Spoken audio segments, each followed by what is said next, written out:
Mecklenburg County Sheriff Gary McFadden says he anticipates Customs and Border Protection agents may return to the Queen City. The sheriff had his office send WBTV a direct statement saying the Department of Homeland Security has usually conducted operations in January against immigrant communities.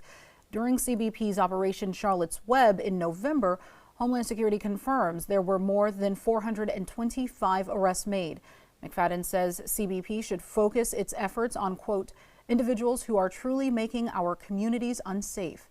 His statement went on to say, quote, the conversation should center on addressing real, violent crime, not randomly stopping people on the street and pulling them from their vehicles only to discover they are, in fact, following the law and living in the city legally. The sheriff went on to say that he's pushing for advanced communication regarding CBP agents before they arrive in Mecklenburg County. McFadden sat down with our Dedrick Russell to speak on immigration as well as the enforcement of Irina's law and a new initiative that will tackle aggressive driving. You can find that entire conversation on WBTV.com. Now, we have reached out to the Department of Homeland Security regarding Sheriff McFadden's statement. Assistant Secretary Tricia McLaughlin says, quote, every day DHS enforces the laws of the nation across the country.